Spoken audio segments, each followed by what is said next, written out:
Dulu pas ada di terminal Bungurasi sama teman ya. Kebetulan anak nih mau ke Pondok Pesantren Al Khazini di Buduran, Sidoarjo.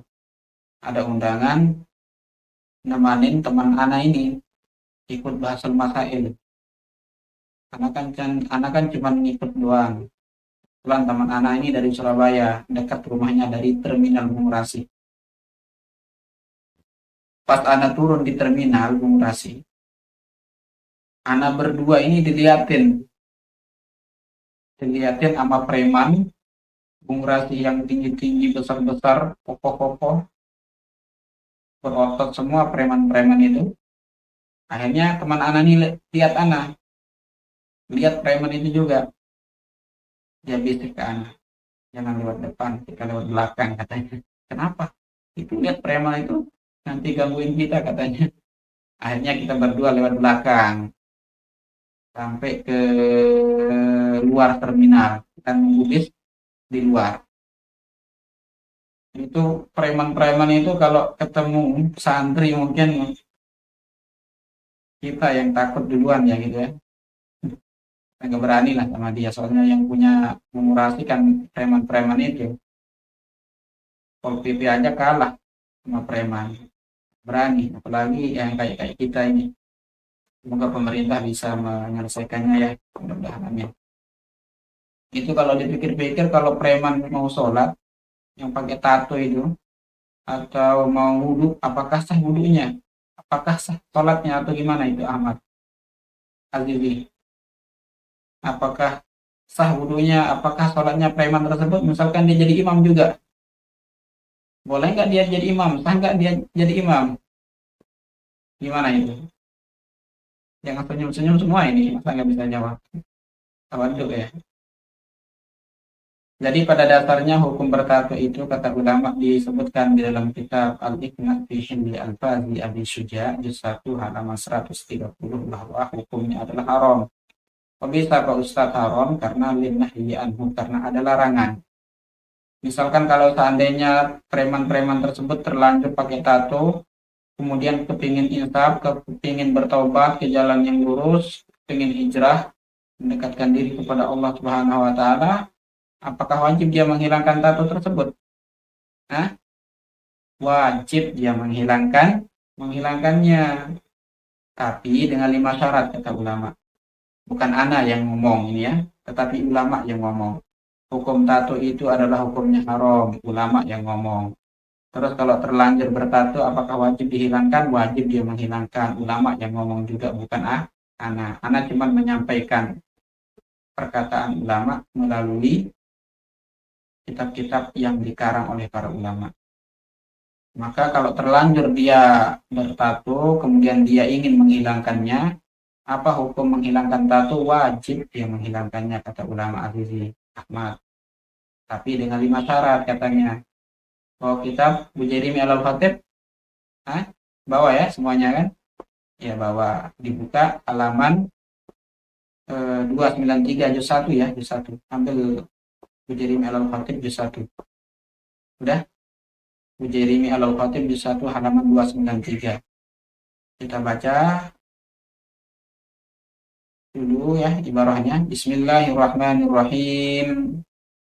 Qauluhu al-wasmu ila qawlihi wa huwa ay al-wasmu annahu idza fa'alahu mukallafun mukhtarun 'alimun bit-tahrimi bila hajatin wa qadara 'ala izalatihi lazimathu izalatuhu wa illa fala. Fa idza fa'ala bihi fi sigarihi aw fa'alahu mukrahan aw jahilan bit-tahrimi aw li hajatin wa khafa min izalatihi mahdhurata yamumin fala talzamhu izalatuhu. Sahhat salatuhu wa imamatuhu.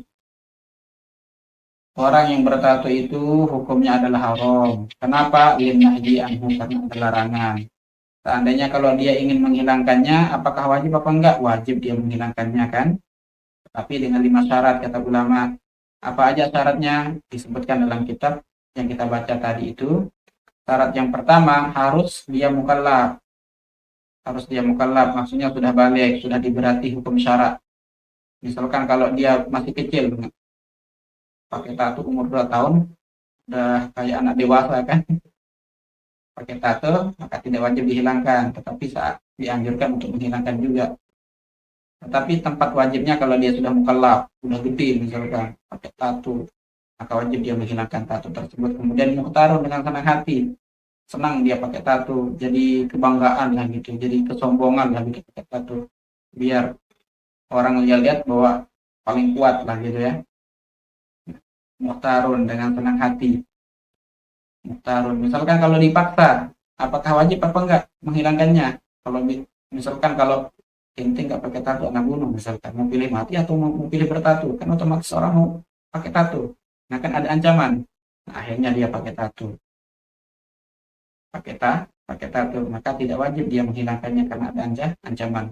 Terus yang ketiga adalah alimun bitahrim. Nah ini yang paling bahaya ini, dia udah tahu hukum bertato itu tuh haram, dengar ceramah Ustadz Abdul Somad di YouTube, dengar ceramah Ustadz Buya Yahya di YouTube misalkan, atau di pusat-pusat yang lain kan, preman-preman juga bisa nonton YouTube sekarang, bisa dengar pengajian-pengajian yang ada di YouTube atau ikut pengajian juga di majelis taklim misalkan, diceramahi hukum tato itu adalah haram, kalau terlanjur hukum bertato maka wajib dihilangkan.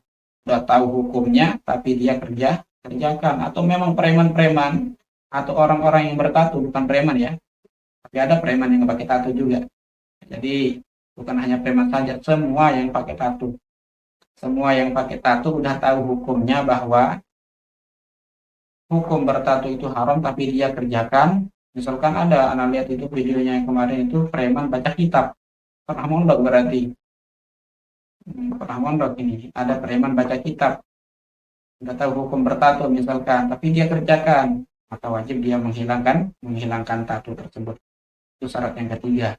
Syarat yang keempat adalah ada bila hajatin, nggak ada keperluan dia bertato. Kecuali kalau ada keperluan nggak jadi masalah. Syarat yang kelima adalah mampu untuk menghilangkan tato. Mampu dia menghilangkannya, kecuali kalau nggak mampu baru nggak wajib. Jadi kalau sudah mencukupi 5 syarat, maka wajib dia menghilangkan tato. Kecuali kalau tidak mencukupi syarat, tidak wajib. Begitulah kesimpulannya. Terus gimana sholatnya?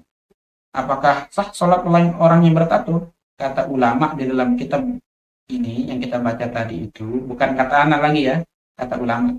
Maka hukum sholat orang yang bertato itu tetap sah. Misalkan dia jadi imam, apakah sah dia jadi imam? Sah juga. Terus apakah sah wudhunya? Sah wudhunya juga.